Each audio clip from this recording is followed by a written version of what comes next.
Hello, everyone, and thank you very much for being here today. I am Jasmine, a member of the Advocacy Hub, a student-led initiative from our Masters in Human Rights and Multilevel Governance, supported by the Human Rights Center Antonio Papisca.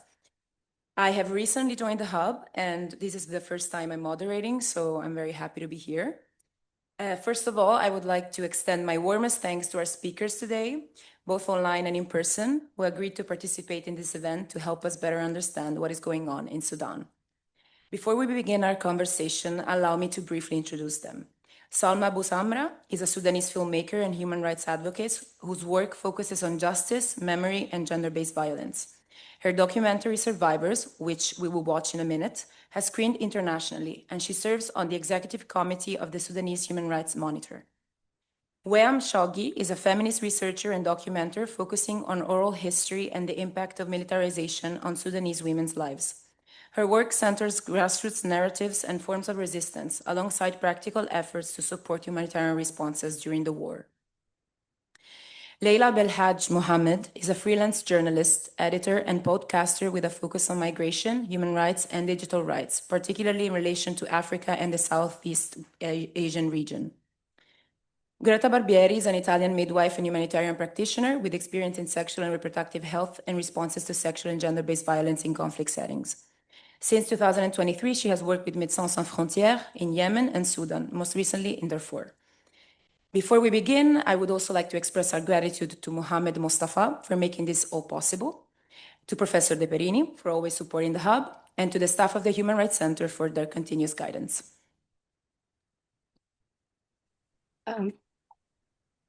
Hi, I'm Julia. I'm a co-founder and member of the Advocacy Hub. And I'd also like to personally thank you, all of you in the audience, our amazing speakers, and I hope that Leila will be able to join us soon. But also my colleagues in the Advocacy Hub Steering Committee. So thank you, Ale, Saba, and Andrea. It is a pleasure to advocate for human rights together. And for those who join us for the first time, what is the Advocacy Hub? The Advocacy Hub, as Jasmine said, it's a student-led initiative that with the help and the support of Professor De Perini, we created almost 2 years ago with a simple idea. So to give students a platform where they can explore those human rights issues that we don't always have the time to delve into during our classes. So the hub is meant to be flexible open space for conversation, learning, and activism, where students can bring topics like that they care about, where they can ask questions and they can connect with human rights defenders, experts, and people working in the field. And over the past 2 years, through seminars, workshops, and public events, we have discussed a wide range of topics, from freedom of expression in Belarus to citizenship rights in Palestine to last Friday's events with Mansoura Daifi unjustly detained in Guantanamo for over a decade. Our goal is very simple and is to encourage critical thinking, create dialogue, and help build a community of informed and engaged human rights advocates. So without further ado, let's kickstart this much needed discussion on Sudan. So I'll leave the floor to Professor De Perini. Thank you.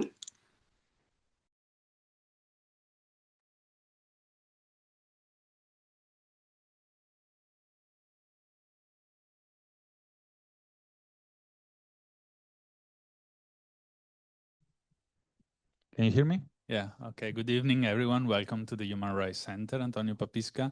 I'm very glad to see so many people today for this seminar. Of course, I ran out of words of gratitude and support for the Hub. They really managed, when they started more than 2 years ago, to set up this initiative to do something that was actually essential for our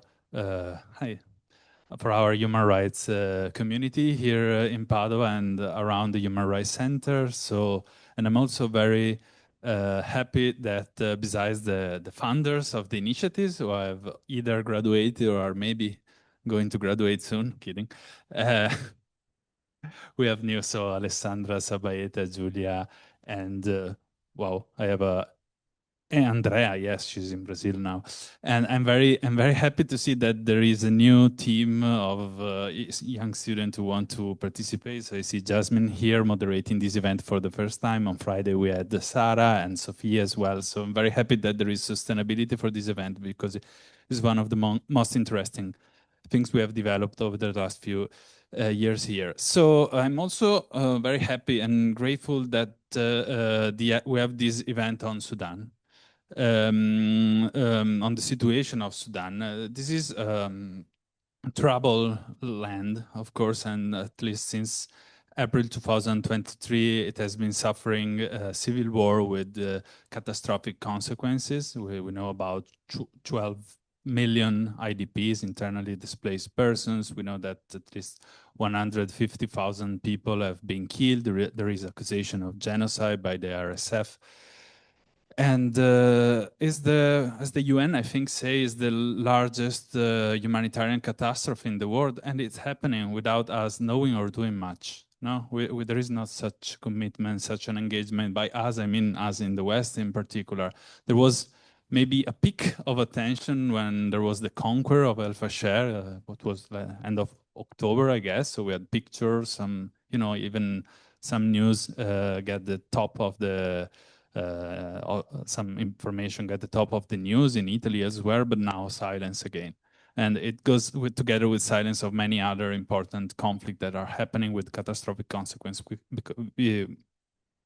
without us to know or to commit. So I'm very grateful also on behalf of the Human Rights Center that this event has been organized, so with experts, with even advocates from Sudan, if I'm not mistaken. We'll have a chance to learn more and to shape our initiatives and commitment to the cause with more information. I also think that Sudan, in a way, is the litmus test of the Western interest for the situation of people in Africa. I mean, there is no interest. Also, as a way of self-criticism, when I organized the roundtable of the international conference this November, we had this wonderful, I think at least, panel with a lot of people representing all areas of the world. So we have Latin America, and Eastern Europe, Middle East, but we didn't have Africa. So there is some little interest comparatively with the rest of the world, and lack of interest also very often translating lack of solidarity, and to give shape to what is probably a new form of selective empathy. We use this term selective empathy to represent the lack of action vis-a-vis Palestine, but if you think about Sudan, Congo, and other situations in the world, we have another level of selective empathy, which is very frightening for me as a human rights defender, as for myself, and as is questioning to some extent my and I think our commitment to the universality, interdependence, and indivisibility of human rights. So again, I'm very happy that there are so many people. I'm very happy to stay here to listen to our guests, to learn more about the situation. And now give back the microphone to Jasmine, that I know she's gonna broadcast a video, and I hope you will have a very fruitful event. Thank you. Thank you again, Professor De Perini. And now we're going to kickstart our discussion by watching Salma's documentary, We Are All Sudan. And we are going to share the documentary on Zoom as well. And we can also share the link if you want later on. You can find this documentary on YouTube as well.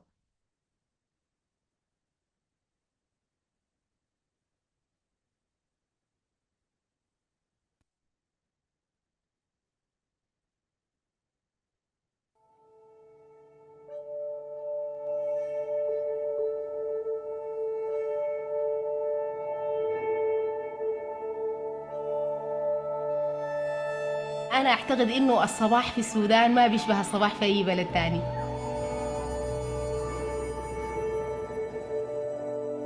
ريحة الزهور الطيبة بتجيك مع الصباح كده، تديك نعش كده.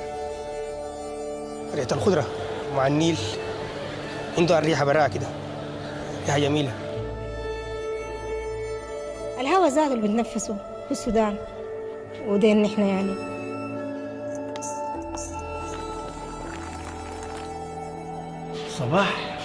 صباح رباح.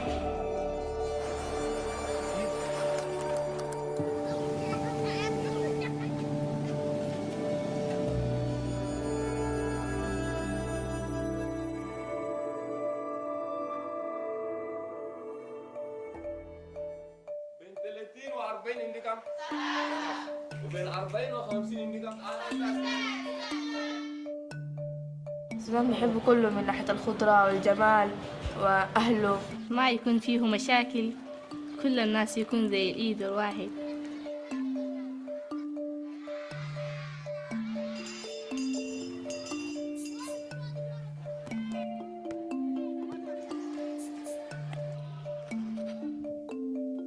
ما في اختلاف، يعني نفس الأمة اللي بتربي الدارفوري، نفس الأمة اللي بتربي الشايقي، نفس الأمة اللي بتربي المحسي، نفس الأمة اللي بتربي الضنقلاوي الجعلي. الأم ياهو حنانة، ونفس الغذاء الروحي اللي ادونا له افتكر هو موجود في كل البيوت السودانية، ولذلك ده الرابط الأساسي اللي بيربطنا نحن كسودانيين.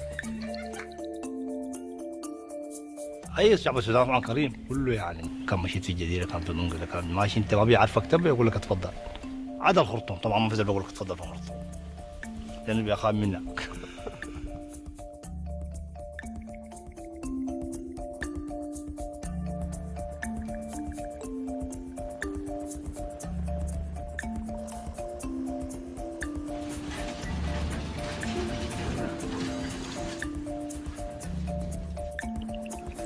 إحساسنا زي ما أقول زي إحساس البحر ده.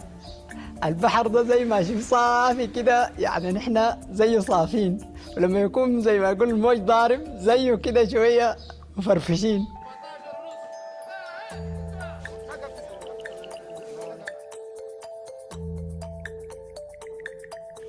والله التنوع طبعا هي حاجة سمحة لو الناس قدروا يتعاونوا معها، لكن طبعا بدل ما تكون نعمة أظنها بقت عكس النعمة والله.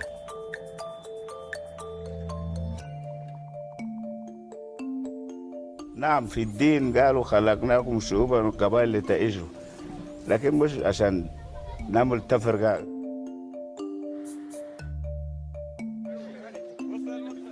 عشان تعرفوا طالما هو بيساعدنا بنتج بيجيب لنا الخيرات، ما نكون ناس عنصريين ونقول انت ما من هنا ولا انت ما. السودان ده لكل الناس. نشيل حكاية القبلية ده، نكونوا سودانيين بس، شتى الهوية بتاعنا يكون سوداني. الناس يكونوا أهل، كان قريب وكان بعيد، كان بتعرفوا ما بتعرفون، البلد لمتكم يلا تكونوا أهل، تكونوا انتم متواصلين كده واحد. هاي نحن ناس كسلة، ناس طيبين، أي زول محتاج نحن بنرديه ونكرم الضيوف، ونحن معروفين نحن السودان.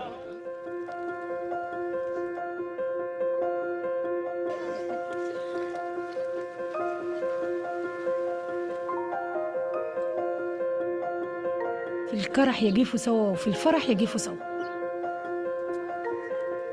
يتداخلوا يتوالدوا ويكونوا أسرة واحدة، يكون ناس واحد، يبقى سودان واحد. هسه سودان واحد ولسه يبقى سودان واحد. عندنا وفيات، عندنا أفراح بجميعنا كلنا، فما في ده مسلم ولا ده مسيحي، ده ما في، يعني في حي بتاعنا ده بالذات. تنوع الشعب، شعب من الغرب، شعب من الشمال، شعب من الوسط، شعب كل واحد. بالنسبة لي أنا أيوه واحد. يتوحدوا كلهم يعني على كلمة واحدة، نكون مشتتين كلنا، نكون مصلحتنا مصلحة البلد يعني في الأول والآخر. يقفوا مع الناس اللي عندهم مشاكل، يحلوا لهم مشاكلهم. النفوس كانت طيبة، العنقريب بيشيل بيها. هم نفسنا يكون يتعكس عليها همنا للوطن، يعني زي ما نحن بنحب لنفسنا نحب للوطن.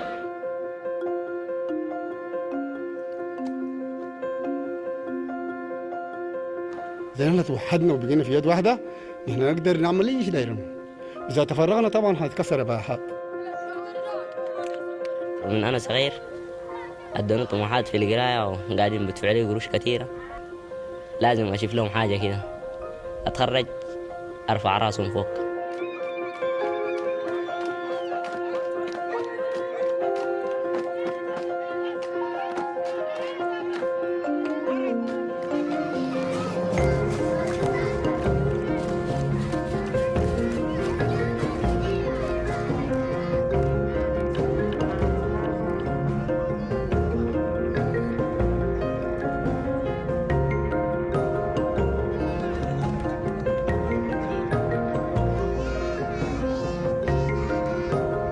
بقولوا الإيد الواحدة ما بتصفق بريئة. كل ما زدنا وقت الترابط بيناتنا كل ما تحسنا أكتر وأكتر.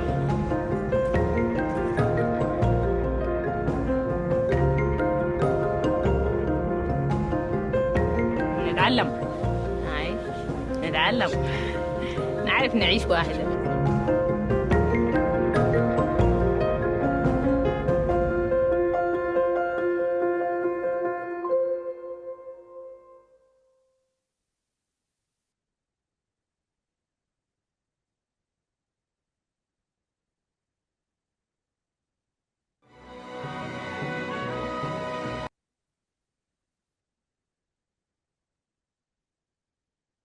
So now we're going to start with the questions to our guests. And this first question is to Salma. So this beautiful documentary was filmed 10 years ago at a time when Sudan was already facing profound challenges. Why is it important to capture this narrative of coming togetherness 10 years ago? And how do you see the situation evolving since then? First of all, thank you so much for having me.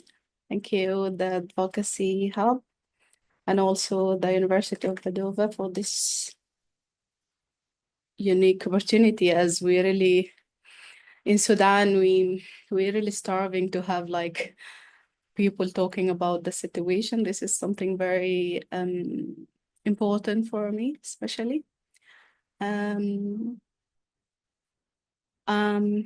Watching this film today, I see it not as a documentary, but as a mirror of memory, both personal and collective. When this film was made 10 years ago, I, like many Sudanese, lived within the diversity reflected on the screen. We disagreed, yes, but we know we belonged to a shared space, to one country, even if the state failed to represent us. What the film captured with precision is that fragile moment, communities striving to hold together while the political structure around them crumbles. This is not merely an emotional scene, it is overall political one. The root of the current war run much deeper than 2023, actually.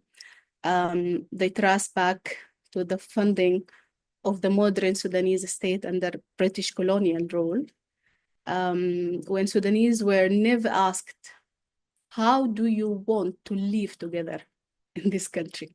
Instead, there's border, identities, and governance system serving administration rather than society were imposed. After independence, the necessary break from this colonial legacy, which is never occurred, this state remained strong at the center while marginalized its emprises, and Sudanese identity become postponed, even forbidden. The question is the Sudan Arab or Africa? Who belong and who is excluded? This question, which should have been subject of dialogue, become line of fare. The diversity we see in this Sudan today is not merely a culture or ethnic, is a form of resistance. This resistance has deep history roots arising from long-standing political and social exclusion, beginning with British colonial political and continuing with the post-independence failure to address inequality and resistance, and finally modern regional conflict. For example, in South Sudan, colonial policies isolated the population from central governance, ultimately leading to armed resistance movement that evolved into the South Independence War. In Darfur, similar situation, discriminatory policies concerned power and resources in the hand of select elite, while marginalized other tribe with armed conflict over identity and political economic stand. As a result, Sudan identity has never been a natural or free question. It has always been shaped by dynamic between the center and, how can I say, and the people in the foreign area like الهامش المركزي yeah, صح؟ yes, exactly. And multiple popular response and there is also the peaceful protest, symbolic resistance, and armed movement.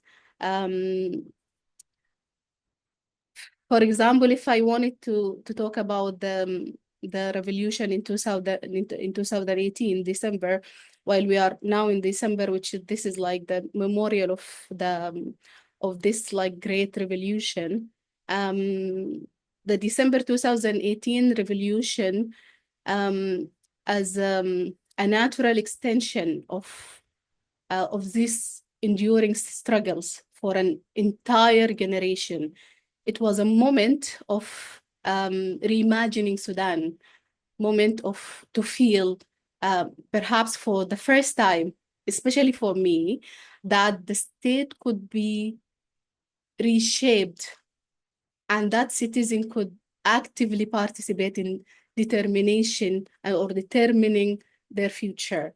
The revolution was not merely against a 30 years regime. It's challenged the very logic of power itself. It is slogan, freedom, peace, and justice were not just a word. They represented an attempt to redefine the relationship between citizens and state, identity, and political participation. Much, Salma. To follow up on what you just said, I have another question for you. In Europe, public understanding of Sudan remains very limited, as we know, and often shaped by oversimplifications. In your view, what approaches could more effectively amplify knowledge and awareness of Sudan's ongoing crisis? By simply saying that this conflict is like an internal conflict between two generals. It's simply like very not only not right, but it's also like exclude how the other people like really get involved in the situation and help the Sudanese people and the situation that is really keep continuing. The armed conflict we see today it's not failure of revolution, but a violence response to it, an attempt to restore Sudan to a logic of force, armed and invisible. Alliances reflection, the continued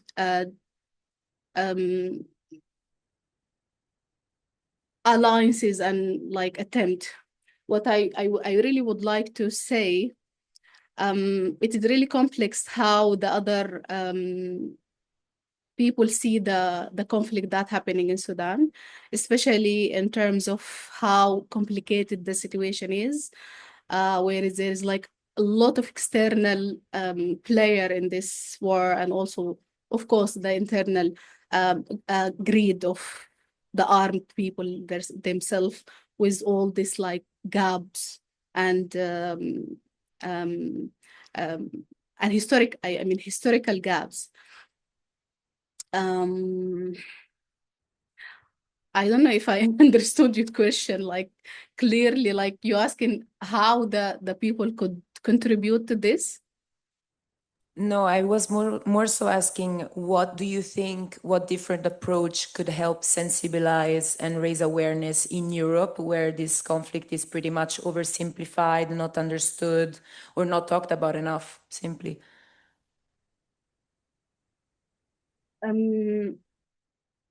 Because I see like there is a many layer of being involved in the situation. Of course, there is like this event. It is really very helpful to have event like this to talk about the situation, and also to raise the awareness and to give the Sudanese people voices. This is like quite important. And also like people that are dying in Sudan, I rather with the bombing and also with lack of medical assistance. I mean, there is lots of things could be done in terms of like helping financially or talking about the situation more.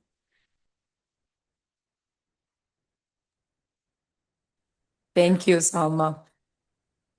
You're welcome. Thank you so much. Thank you very much, Salma, for your response. And so my question will be now a bit more specific to Weam, because we have done a brief introduction to the crises, the conflicts, and I would like to focus on a crucial dimension, which is the one of women and girls in Sudan.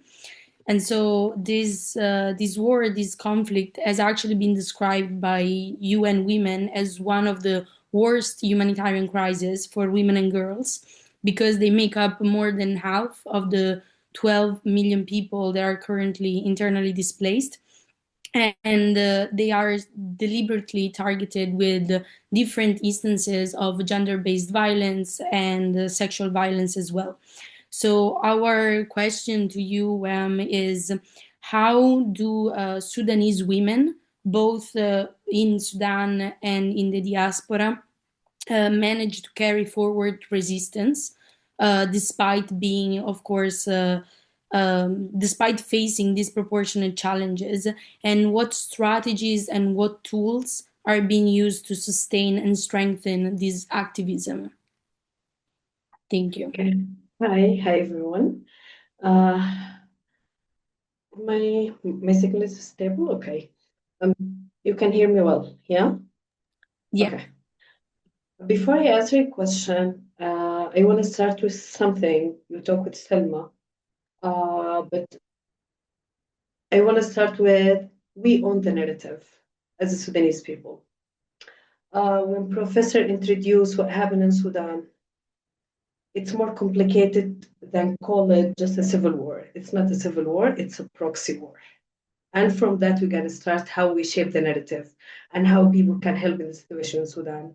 The occupier have no one faces. People know the occupation happened in Palestine, but as Sudanese people also, we have another point of view. We've been occupied by United Arab Emirates, and up to 30 countries been involved in Sudan because of the resources, in the politics, in the arming, and this and stuff. And you're part of that. And I think because we didn't ask, we didn't like the comfortable question, we didn't get the right answer. When you have a war and being involved by 30 countries in your politics, that it's not a civil war, and that need to be discussed with parliaments, we need to discuss with the lobbyists, need to discuss how the world choose to silence Sudan. Choose to silence Sudan because the resources. We know it's not just a war. It starts with two generals. It starts with two generals and 15 April, but it started before. Selma mentioned the colonialism system and how the British leave their legs in Sudan after they leave, and how the Egyptian and Turkish colonialism affecting Sudan, and how we all the time be in the backyard of what the Western world want from Sudan and from our resources. And people being killed, not just killed because they are collateral damage, being killed systematically as a genocide. In El Fasher, 3 days, we lost 60,000 human life. When it comes to question about the woman and sexual violence and this stuff, I think we cannot generalize the war, especially in Sudan, because the sexual violence being developed not just as a woman war or war of women or something like that. It's become more as a genocide tool, destroyed the social fabric, and also forced displacement. Because even if we go back just a few years when the war started, the RSF militia document the rape, not just because they do that, to give us that message. We can do that, and we're gonna let you leave your house. I leave my house because I'm afraid of sexual violence. People in Al Jazeera leave their houses because of sexual violence. People in El Jinena, in Al Fasher, and still the report coming, women and kids and children being raped just to make people to accept the genocide. And I don't like the word all the time, but it's like demographic change. You want us to leave this land, and we fight for the land. But in the same time, this war being shut down because I think the normalization with African war, those black all the time fight. It's not just, no. Yeah, especially in Sudan, I'm going to talk about Sudan. We are so nice people. We have a beautiful land, and we are so lovely, and we can live together, survive together for our own life. It's not just because we hate each other, we start the war. No. When another people involved, and when the world think we didn't deserve these resources, we didn't deserve this land, when the war happened. When the colonialism, the past years come with the different faces, when they send their army, in new days, no, they use another army. They use the corrupted system inside Sudan. Back to your question. We all the time we invent in our grassroots movement, and we use our local ways, especially when it comes to like the abortion and this stuff, because also we didn't have access to abortion pill, we didn't have access to the STDs bills, we don't have access to describe these diseases. We try just to do it with our local way, and I think that's how some people can help in this situation. So now when it comes to sexual violence, we need those bills. After I think after 5 years, it will be like STDs pandemic in Sudan, like what happened in a lot of wars happened in Africa. Also, we need people when talk about sexual violence, not just take it out of the context, just the sexual violence. No, how the sexual violence being used to do this and this and this, how the way I described. About the feminism, it's also we reshape the feminism idea now in Sudan. The point of view of feminism is not the white idea, how we talk about the independency or how we talk about the violation happening against LGBT community and this stuff. We take it from white perspective as how we can help in this community to deal with this violation happen. From my side, from my work, I keep memorizing and saving the experiences, to do archive, to release the papers, but at the same time, not from victim view, from our resistance view. How women resistance in this, how older women try to keep their daughters safe, the local way we use it. And I want to say when people come from outside and talk about this topic, they didn't take carefully about sensitivity of this violation in Sudanese communities. Like people kill themselves when they've been exposed, they are raped. Families try to shut down and try never talk about this because sensitive in Sudan. And the RSF militia know that and know how this affects in our community. But the grassroots movement talk with the community all the time. We try to collect money from each other because also we've been banned from the global bank system when the US sanction happened in Sudan before 28 years. Most of the humanitarian aid we collected from each other, from our money. We send it to each other. Like now, after the war, we are not allowed even to receive money through Western Union because we have the Sudanese passport. We are not allowed to open a bank account. We are not allowed for years to have a Visa card. We are not allowed to open GoFundMe. We collect money with ourselves from our resources. And that would diaspora help all the time, but not just diaspora. Personally, when I started to work in humanitarian aid and try to collect money, I took it from Sudanese people still stay in Sudan. And that's still happening till now. That means we have that strong social fabric, and that what I admire about my country and what I admire about my people. We know how to survive together. But at the same time, we will never allow to take this war out of the concept, to talk about us as normalization war, to talk about us as a barbarian, we didn't know how to survive. No, we are resistance, we know how to survive in this, but at the same time, we need to own the narrative. We need to talk about ourselves. Like in this session, for example, you have like 3 Sudanese. Most of the session bring people from outside, talk about our country, and we need to shut up and listen. No, this is another colonialism. We didn't speak English. That's also a colonialism legacy. We are not connected with the African continent. We are not connected with the EU or a US continent. We are not connected with those people. We are being like forcibly displaced from each other. Like in this session or another session all the time, I ask, no, we're gonna speak Arabic because how we know to describe what happened in our places, in our country, in our with our people. But people didn't think, like systematically, we didn't learn English in our school. That's why people didn't know what happened on us. When we write on document about what happened in Sudan in social media, it's written by Arabic. But people diaspora also helped to translate that to another language, help with their lobbyists inside the parliament, inside the government. And I think I talk a lot, but the end of my speech, just hear from Sudanese people. Let them speak, let them own the narrative. Don't be a voice for voiceless, pass the mic. Thank you.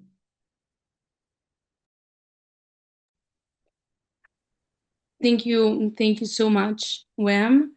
And we absolutely agree with with your message and with what you said.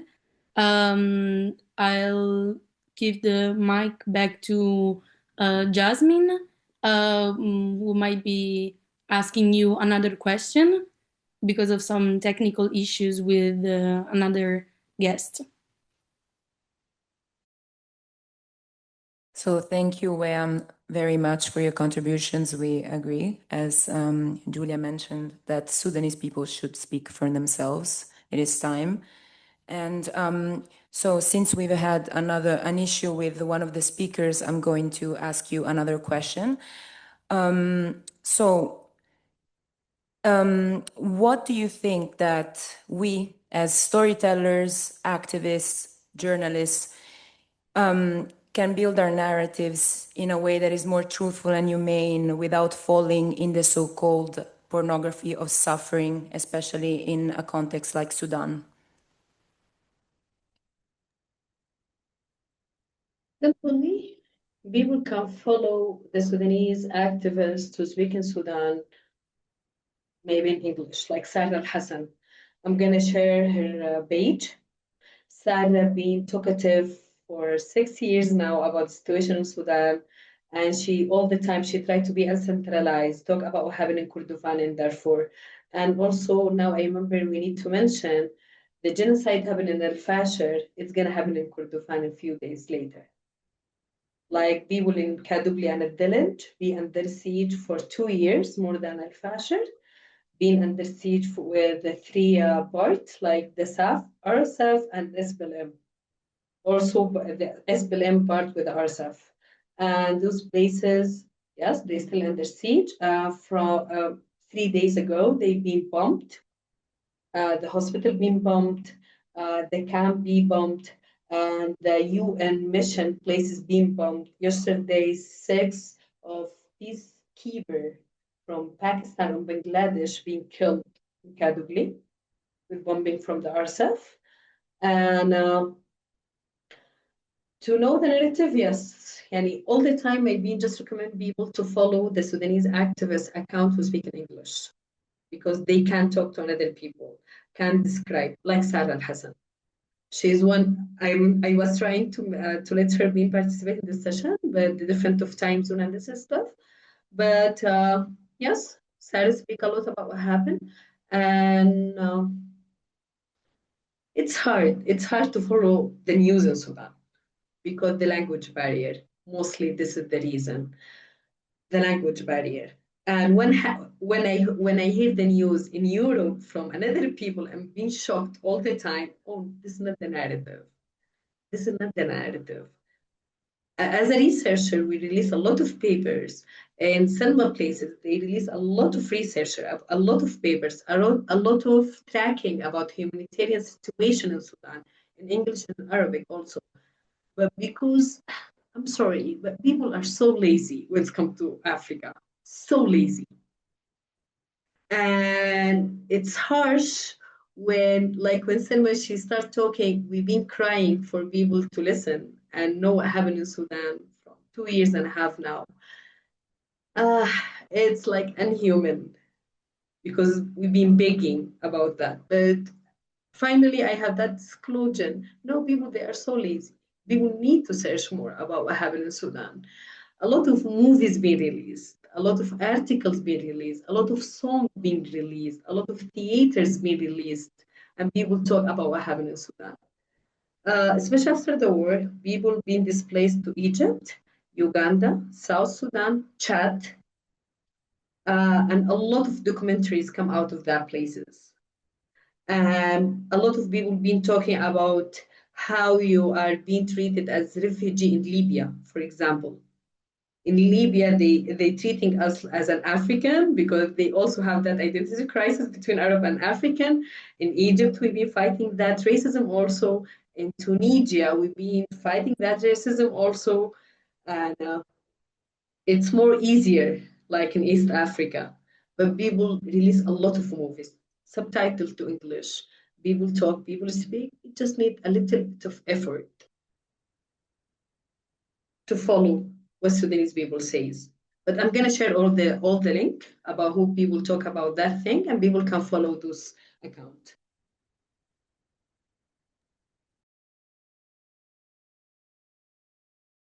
Thank you, Weam, again. Now we move on to our guest that is in presence, Greta. Based on your work in Sudan with Médecins Sans Frontières, Doctors Without Borders, could you share your experience there? And what drew you to Sudan specifically, and what did your role on the ground entail? So I want to say you again, thank you so much to invite me here today. Yes, so I work in Sudan this year for 4 months from July until the end of November. And I was working in a hospital because I'm a midwife, so I was working as a midwife activity manager in this hospital that is situated in a city that is called Zalinjay, that is in the central Darfur. This is a young project because MSF is working there since June 2024. So it's still growing up, this project. But it's true that we receive so many patients every day, and most of them are in very critical, severe condition. And it's true that we don't have enough material and drug to sustain these activities. Sometimes it's happen.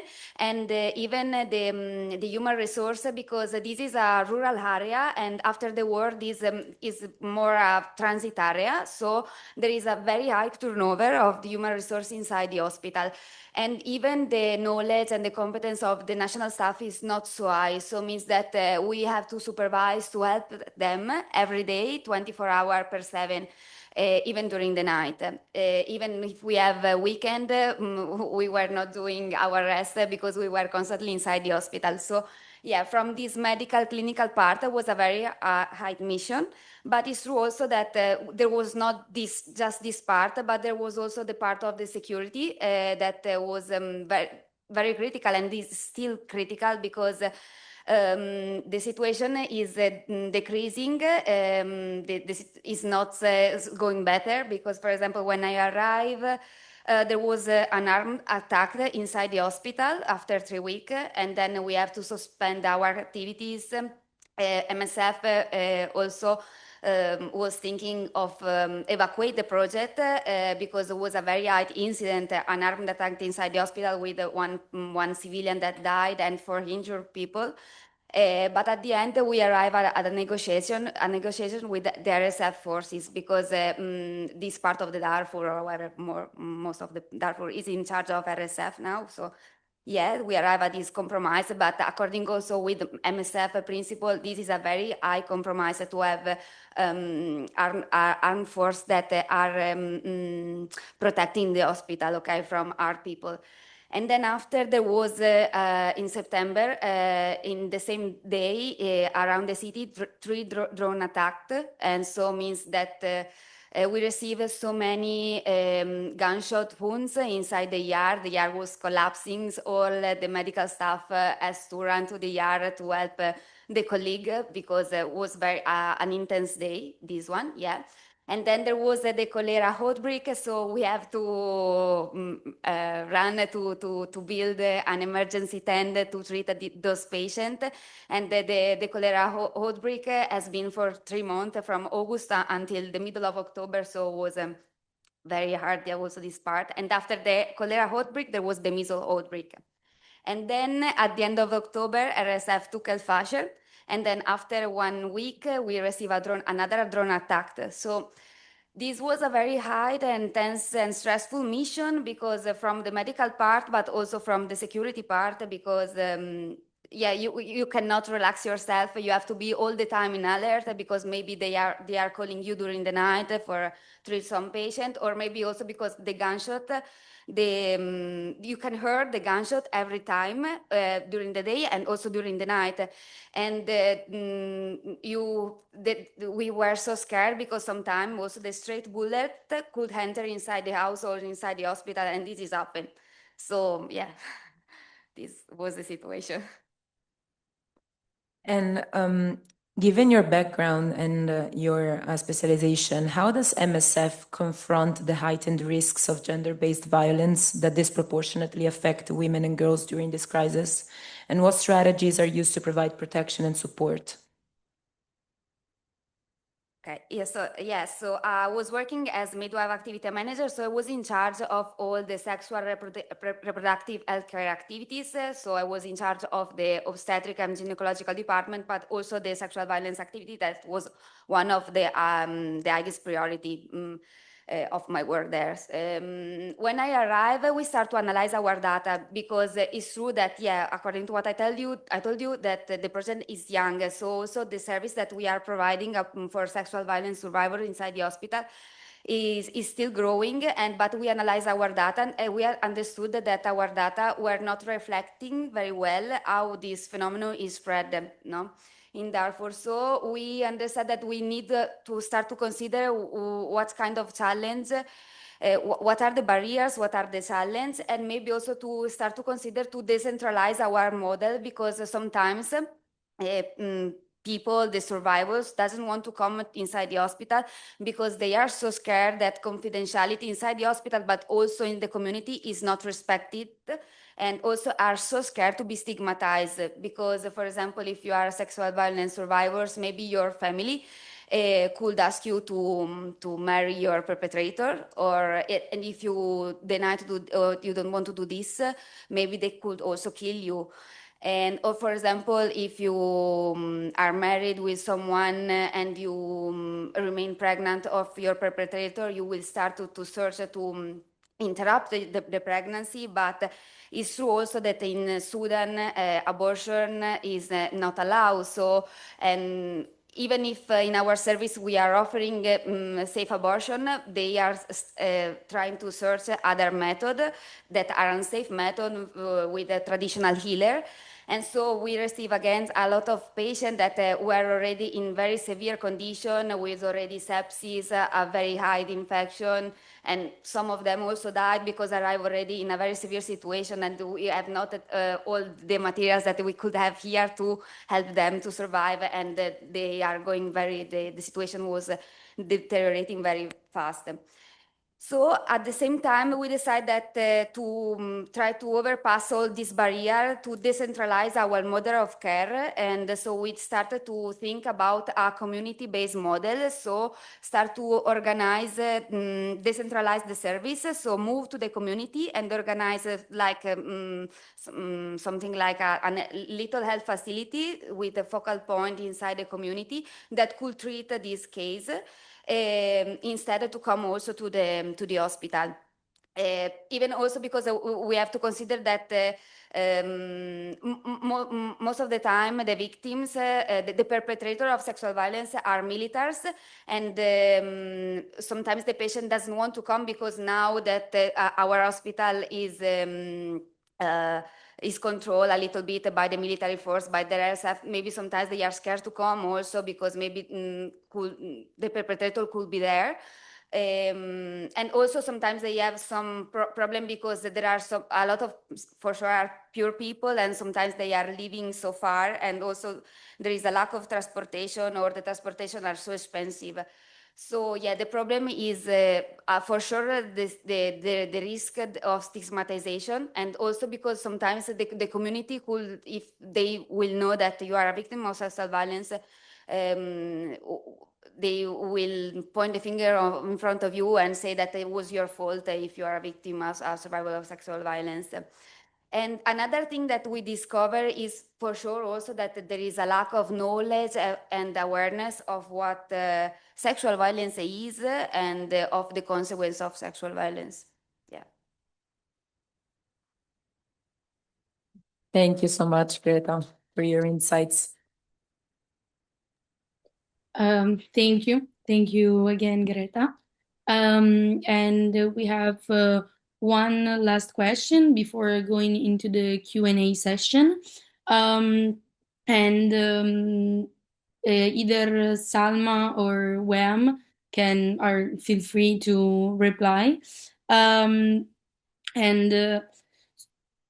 So we have discussed that we have said that there are different implications in the situation in Sudan, and we would like also to make it clearer and to help our audience understand better.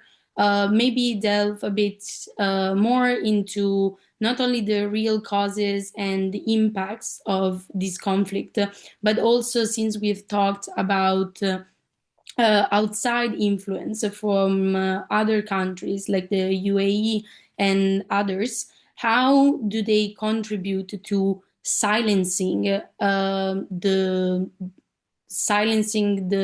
voice of Sudan, the voice of the Sudanese, and so not only prolonging the conflict, but also making it very difficult to understand.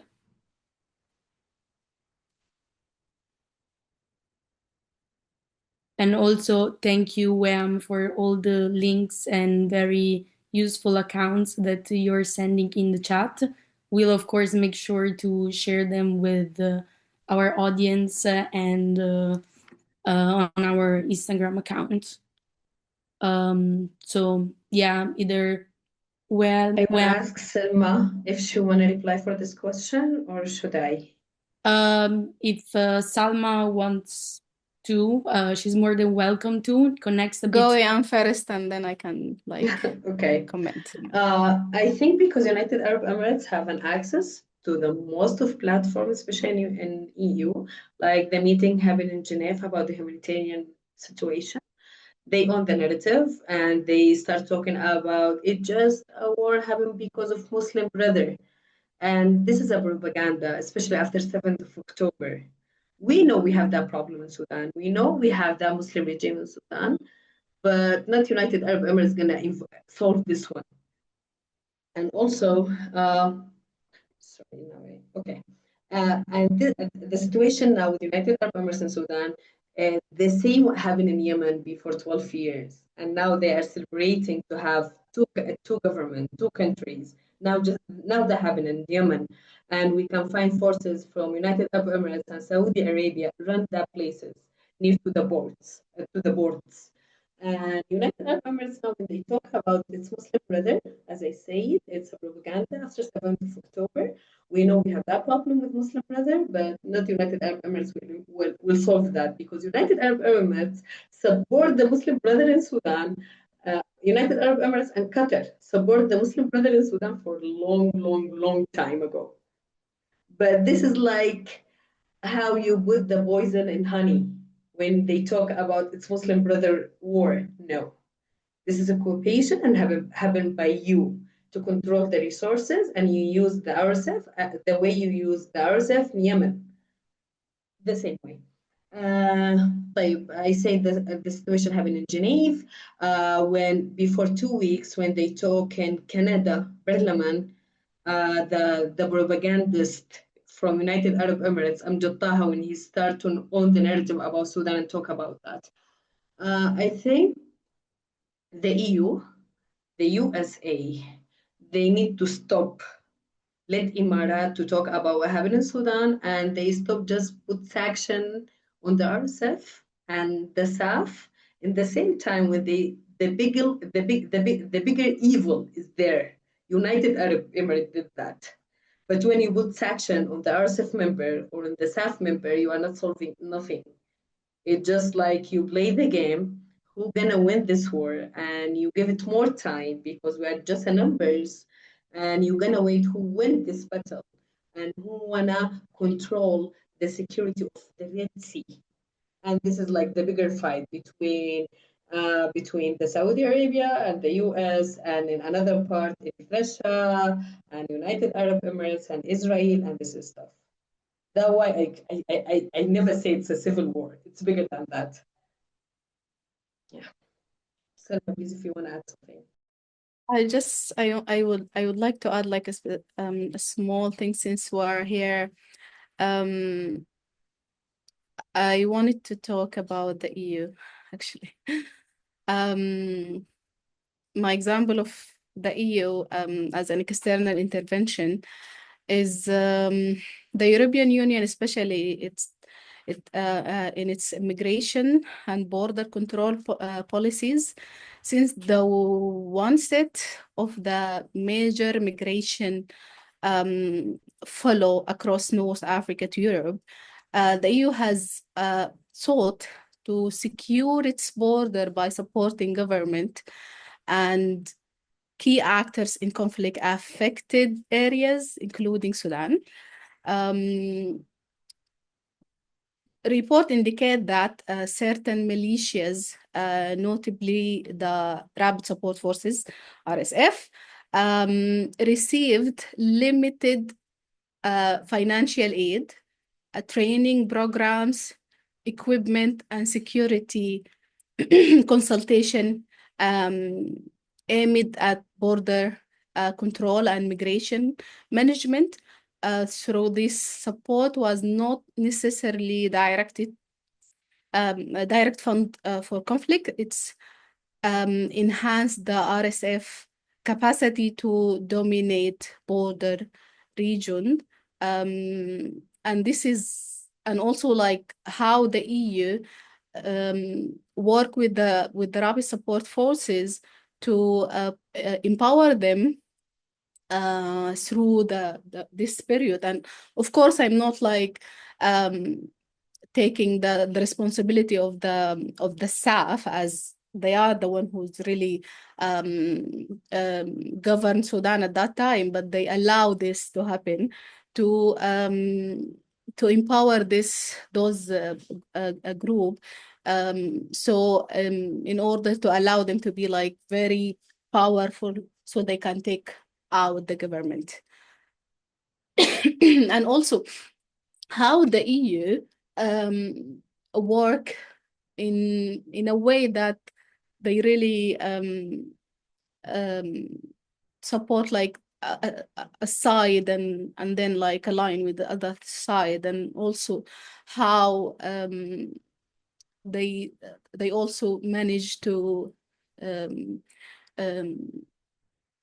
fund like specific organization inside Sudan during the transitional period. This is all like they really played a very tricky role in Sudan, especially to feed this war, and also like being silenced during this a very hard and picky time of people. They are really dying and suffering, and they are just like, they keep silent. They say, especially in the beginning of the war, they were addressing the issue as if like, as Weam said, as if like this is something internal and we had nothing to do with it. And they know that this is not an internal situation. Although I am totally against what happened, especially like the war itself, it is like a very tricky between the two general, and they really control it in a way that convince the other people of leaving it as it is. I wanted also just to add like a small point in the areas of media, because I if that's okay. Yes. Because absolutely, go ahead. Because I feel like because the media is being controlled by the two sides, because each one of rapid support forces, they reduce the conflict to the army's failure, complicity or crimes. In both cases, a complex reality is turned into a simple binary that it's politically convenient, but harmful to real understanding. In practice, armed groups control the narrative by spreading their version of media figure, activist, and online campaign. This marginalizes civilian voices and silences the experience of victims. As a result, justice and as the result of this act, the civilian and also like the advocate and like a human right advocate, they keep silence, because you have to be like part of the two fighting group. Otherwise you will become like a criminal in a way that either you be like feeding the both side, or just allow yourself to be silent. That's why it is really very hard to find like a completely non-biased voice in this situation. I do really appreciate what we really suggested in the comment, and those rare people they are not really going to promote them so they can be like heard in a way that is not also controlled in other, if I made myself clear. Yes, thank you so much, Salma. Thank you, Salma, very much. Before we close and move on to the Q&A session, we would like to mention that Leila unfortunately could not connect because she had an emergency. We know that a lot of people were interested in hearing her perspective, so we apologize, and she also apologized profusely. And so again, we would like to thank all of our guests for their incredible contributions and insights. And again, many thanks to the Human Rights Center staff, our professors for their support, and of course, all of you, our participants, for being here and engaging in this conversation. And so now, to kickstart the Q&A, we would like to first ask a question to Greta that we received in the registration form. So, given the severe funding cuts and the growing challenges that NGOs have faced worldwide, how is MSF coping with these constraints on the ground? And are they still able to carry out the work effectively, especially in the context of Sudan that you have experienced? And does this situation impact service and aid delivery in crisis? Thank you so much. So, well, according to my experience, I could say that this funding cut could affect, I think, all the mission, but for sure also all the mission in Sudan in this humanitarian crisis. Because, for example, maybe for sure from the human resource side, because, for example, this year MSF was not able to send to this mission the mental health activity manager. So this position was nationalized for this year. There was not the international medical staff for this part, and this was very difficult, was a very big challenge also from my side, because, for example, for sexual violence cases, we were just able to treat them from the medical side, but not from the psychological side, no? And this true, but it's true that with this funding cut, all the NGO has to do some choice, okay, and have some negative impact. So, for example, MSF this year decided to have the surgeon for all the year. I mean, for 2025, yeah, because has to train the national surgeon, because we receive so many injured people, and they have to be more skilled, more trained to do those kind of treatment by themselves. For the next year, for example, the surgeon position will not be open for all the years, but will be open the mental health activity manager, because for sure sexual violence are priorities. So yeah, you have to negotiate, you have to do choice that I think not all the time are easy to be done.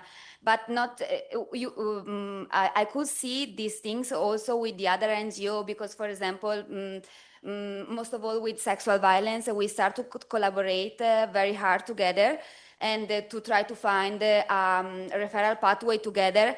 But when we sit together on a table, no one was able to provide any kind of protection to the sexual violence survivors, protection in terms of guarantee a new life, a new house in which they can live better. Just there are some NGO that could provide some monetary help, but yeah, it's something, but it's not enough, and no one until now is able to guarantee a mental health support. So yeah, you can see even in the little things that there are a lot of challenges, and also for those reasons, yeah, for the funding cuts. Thank you, Greta. So if any of you have a question, our lovely Alessandra will bring you the microphone, or any questions from Zoom. Yeah, I've also asked via Zoom, feel free to either raise your hand or write it down, and we can ask it for you. Weam? I want to add something about the healing and the psychological support, because it's anyone know how that affected in Sudan. And before 6 months, they released a report about where for 2 million individuals, there's one psychotherapy in Sudan. But also, I think that we need that shifted about when we talk about psychological support, to support community healing programs. And that being released by communities, being released by the feminism and grassroots movement. And they've been asking for a month little of money. And they do something we call coffee gathering. Women sit in a place, talk, during they drink the coffee, and they talk about the situation and which family need money now, or which family need evacuation, and they put money in the box from their resources to help another family.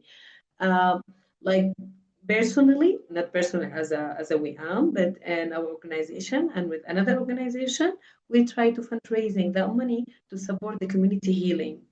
And I believe we're going to release our first report about how the community healing is the most good approach about the psychotherapy and about the psychological situation in Sudan.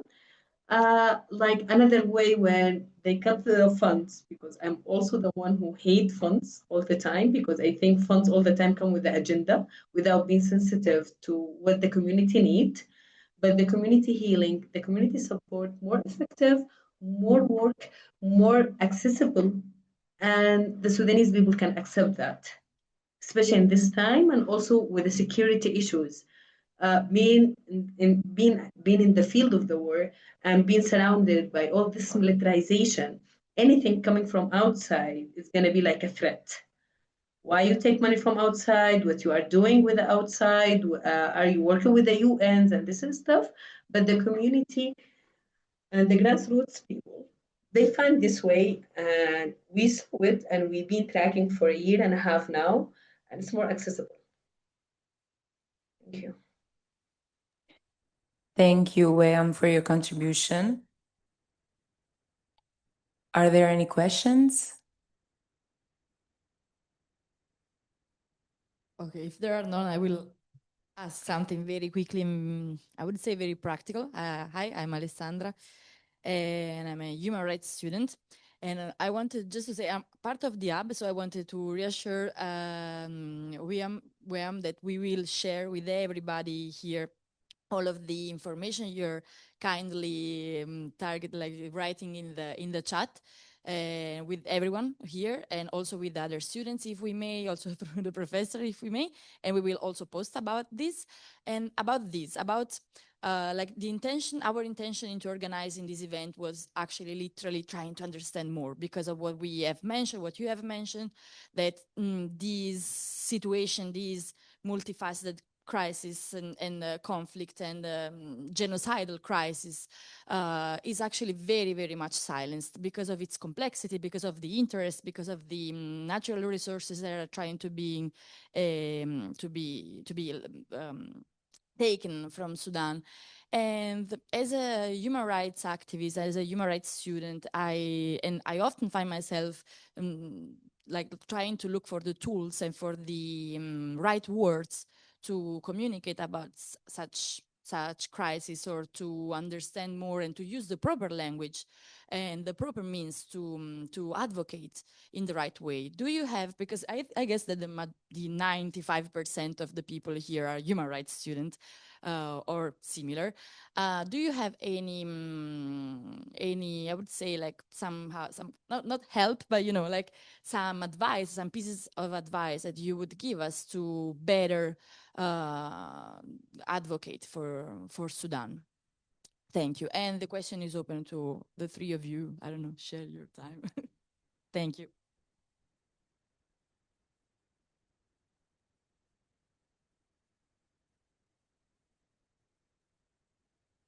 So I'm going to start, like, for example, we have Mohammed here. Mohammed reached out to me through TikTok.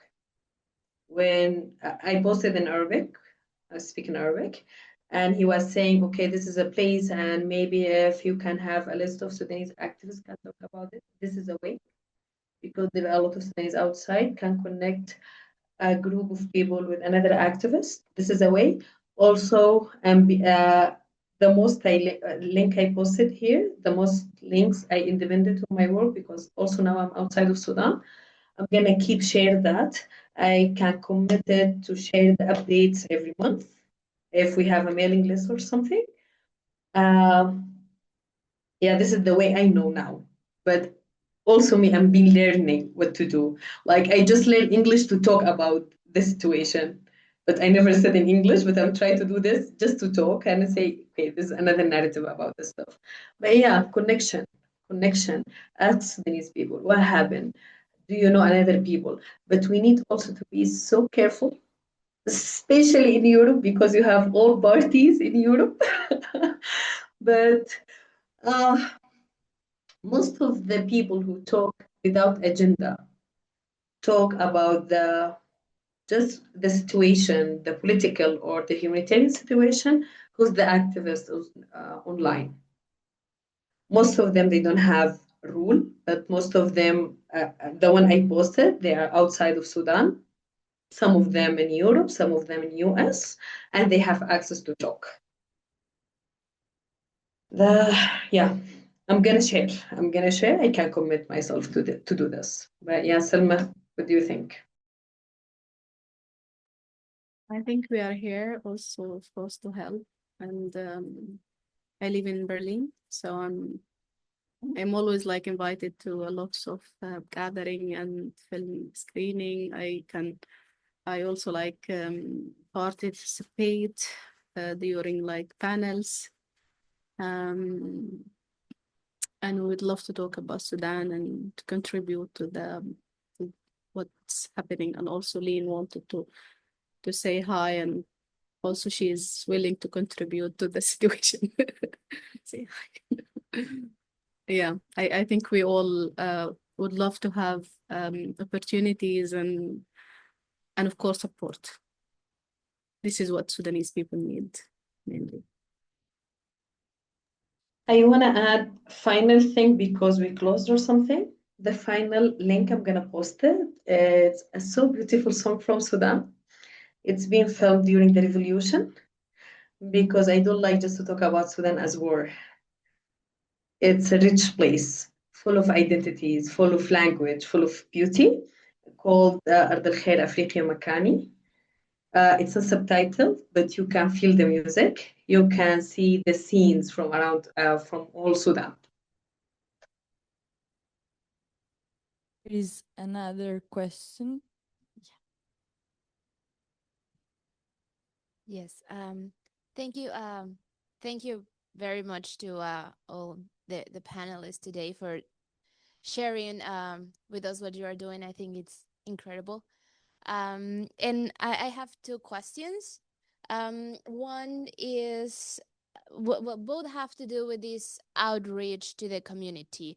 The first one is from for Greta, actually. How does the first is there a space for community outreach in this situation that you describe, that it's very aggressive and surrounded by military that are sometimes the aggressors, as you were sharing with us, and also in spaces that are challenging because the openness for dialogue can not coexist in some moments. How does that outreach work? How do you get close to the community? Is there time and a space to build that relationship with the community, to gain their trust, to try and explain what you can do for them, what you want to do for them? Or is just like a waiting game and trying to hope they come? And the other question was, well, both of our panelists online, if you want to share that experience, because you were talking about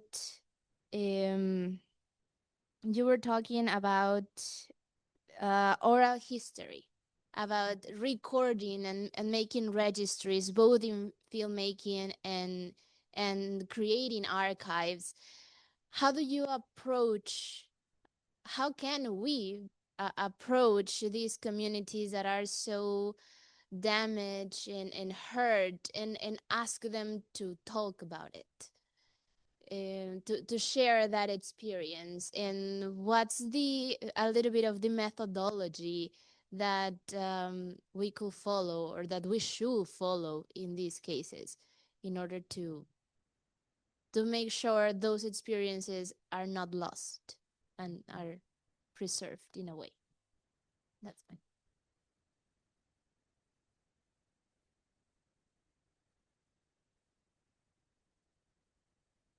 Yeah, thank you, Elena. Maybe Greta, you can start and then we can go to our panelists. Okay, so well, according to my experience, I could say that there is no safe place in the area in which I was working. For sure, all the time that you are planning a movement, you are moving, but well, you organize the movement when there is like a calm situation, but the context is really dynamic. So maybe you are moving to the community, but after could arrive an attack. For example, the day after my departure from the field, I was outside in the base of the Ministry of Welfare, discussing with the other representatives of the other NGO about the referral pathway for sexual violence, and we received a drone attack when we were there. So it's true that this was very high. I was so scared, but and because for sure what. But if you are an international staff or you are a national staff, it's different because it's so sad to say, but they are so used to live in that condition, so they don't feel the fear to walk in the market near to the militaries, and the militaries have all the time a very big weapon. But it's true that when I was there in the base of the Ministry of Welfare, was use of militaries. So the driver said to me, we need to run away, we need to come back to the base because this is full of militaries, and for sure if there will be another drone attack, this will be the place because the military are the target. So our rule was that when we are moving, but try to look forward that if there are so many military, go away because could be a target area, but there is no safe place. And with the community, well, in all, not all, but more of the community around the city, we have some health promoter that they were collaborating with us. So we were all the time in contact with the community because we have this decentralized model. So we have a health promoter manager that was working with the local national staff inside the community. So yeah. It's true also that sometimes the communication was very hard, and sometimes it was also true that it was difficult to plan the activities because the things could change every time. So for example, if you are planning a movement tomorrow, but maybe the day after there is a conflict in that area, you cannot move. So yeah. Thank you, Greta. Maybe Weam or Salma want to answer the second part? Yeah, thank you so much for the question. I think yes. Yeah. I think the question is really very important. Thank you for adding that, especially the part of the oral history. We have been, I mean, at the Sudanese people, we have been under a regime for 30 years. So I think the community, they developed a strategy of communication. And especially with that regime, which is a really very strict, and we have like lots of it's a very complex structure of the regime where you cannot even trust your neighbor.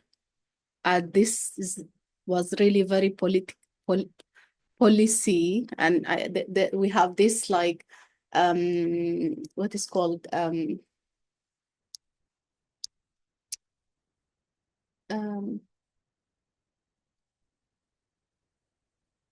جهاز بالعربي the جهاز Security الأمن Council.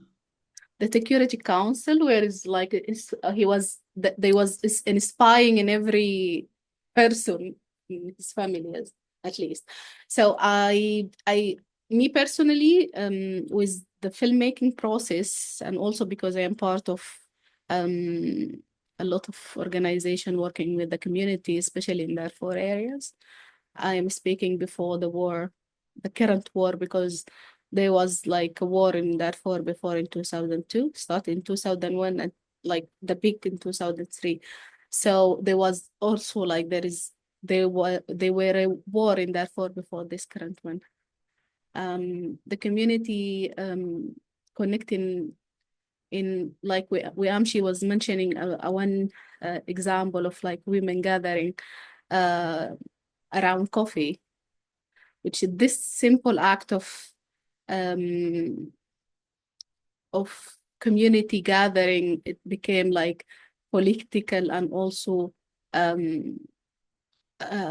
self-organizing way of connecting together and building this community, especially during the revolution. We started by organizing a small community such as the لجان الأحياء. My English is running out of my head. هنا عندك مش قصدك لجان المقاومة؟ لجان الأحياء first before لجان المقاومة. The neighbor committees, that bigger resistance committees. Yeah, it is like a resistance committee, but it is a small inside the neighbors. And this committee started to build a big resistance and then a bigger one.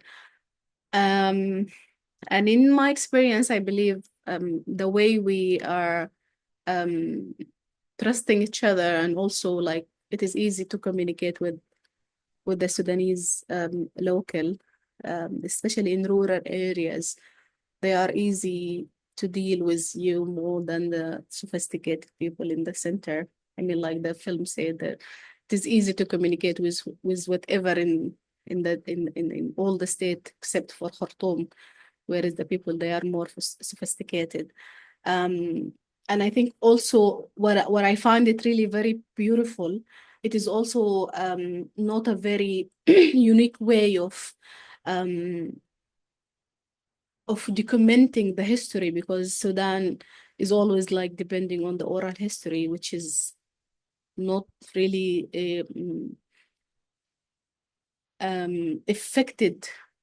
effective when you build like a history of a country. You need to have like a written history so people, they can rely on it. For example, now you're losing track of everything because we don't really attend to write what we do, especially in modern Sudan. Thank you, Weam and Salma. Do we have any other questions from our in-presence audience? Okay, Saba, you have a question? Yeah, First of all, I wanted to really, really thank once again Salma, Weam, Greta for being here and for sharing all this very, very crucial information. Thank you, Weam, for sharing everything on the chat. And my question was actually directed to Salma. I know that you are part of the Sudanese Human Rights Monitor, an NGO that was founded in 2005. Just to make us understand for how long this situation has been going on in Sudan. And my question was, I've been browsing a little bit the website of the NGO, and I noticed that there is a way to become a member and to support the NGO. So would you like to share that with the audience here? So maybe we can come out of here knowing something practical that we can do outside of this room to support Sudan. That will be lovely, of course. We really, because especially during the war, always the support went to the humanitarian assistant, food, and also like the medical assistant. But the support that went to NGOs that work in documenting the human rights violation is really nothing. And we really work under a very challenging situation. And of course, we would love to have your support because I think for the future, accountability is one of the major issue that we wanted to highlight since now, because this is one of the Sudan problem. We don't really hold the criminal people accountable. That's why the history repeated itself always. So thank you so much. Thank you, Salma. Do we have any other questions before we wrap up? Sarah? Thank you. I have a question for Weam. Something that is often talked about regarding Sudan and that you also mentioned is the struggle to find up-to-date information about the ongoing situation, about the continuously evolving situation. So first of all, I think we will all really benefit from all the links that you and all the initiatives that you pointed us towards. So thank you very much for that. And I also wanted to ask, do you believe there is potential with regard to this in initiatives that try to use open source information and personal investigation techniques to shed light on the situation? Or do you believe that just the challenges are just make it really impractical and ineffective? And do you see any possible ways to maybe have this more quantitative approach as complementary to oral history approaches? I'm gonna connect your question with how we memorize the oral stories. I didn't believe in, or I don't believe in the same systematic with the ICC or this stuff because I didn't see something different, not just in Sudan, also in other places. But I didn't believe how the UN, for example, gonna help with holding criminals accountable. And at the same time, I know this is like be a war for your generation when you liberate or when you write the history. Like now, working and documenting the oral stories, I do that now for 6 years. Still continuing doing that. First of all, I was so scared maybe people they will not trust to tell us the stories because we are not just writing the story, we also recording the stories. With years, especially after the revolution, women talk because they think, okay, there is no justice in this time, but maybe next generation, when they know what happened, they will never go back to what happened with us, to know the story, to know the real narrative about what happened. But also, like when the self-control place after the RSF, women start caring from sharing the experience because they are not trusting in, okay, if now self-control and we tell the story about what happened with the RSF will come back and they know we talk and they stop talking about violation.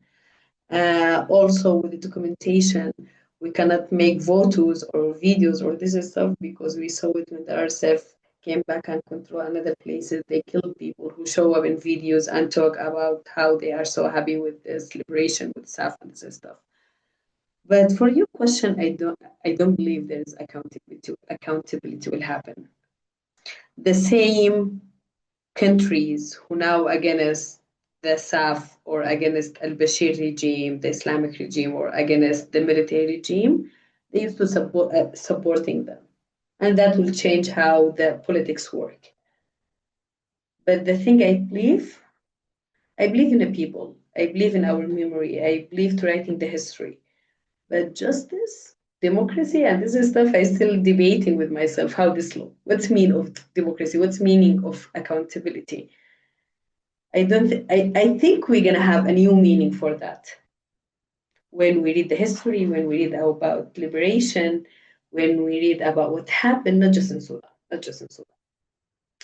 Yeah, I don't have like a direct answer for that. Actually, so thank you so much.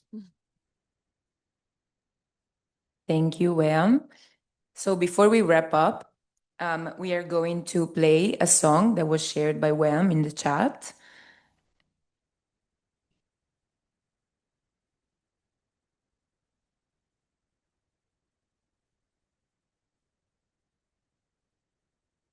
La tua dose di caffeina.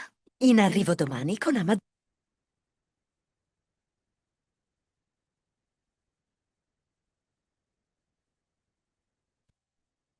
Prime. Ecco fatto.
الخير افريقيا مكاني، زمن النور والعزة زماني.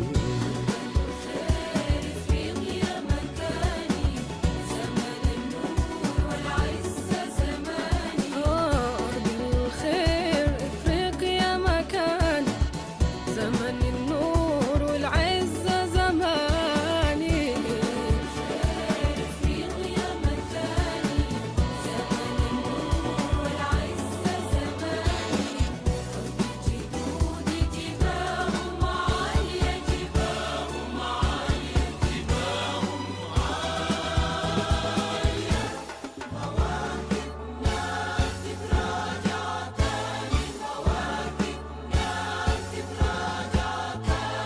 أقف قدامه وأقول للدنيا أنا سوداني،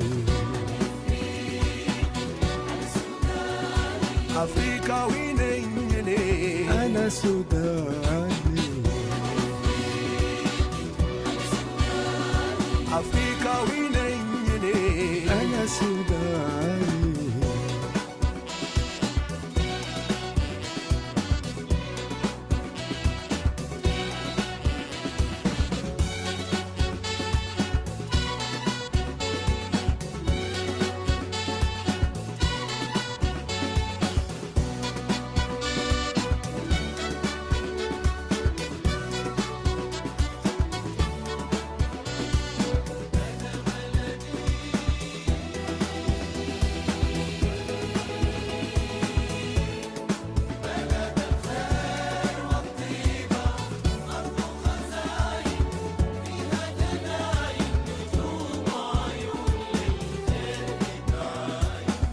أرض خزاين فيها جناين، نجوم وعيون للخير بتعاين. قمر بيضوي ما بغيب أبدا، دايما باين. قمر بيضوي ما بغيب أبدا، دايما باين.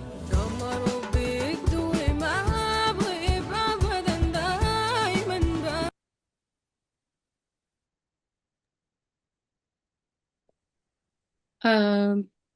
Thank you very much, Weam, for having shared this song with us. We couldn't play it in full length because we also have to wrap up this event, which was honestly amazing. And so thank you again to Salma, Weam, and Greta for joining us. And of course, the link of the song as well as Thank you to all of you. are in the chat. And yes, thank you again. It was honestly a pleasure. And so as well, thank you again to the other members of the Advocacy Hub, to the audience for being there and listening to us. And we hope that somehow the situation and what is going on in Sudan is now a bit more clear. And thank you again to the Human Rights Center. Jasmine, go ahead. Yes, just to reiterate what Julia's just said, thank you all for coming tonight. It was, we hope you enjoyed it as much as we did.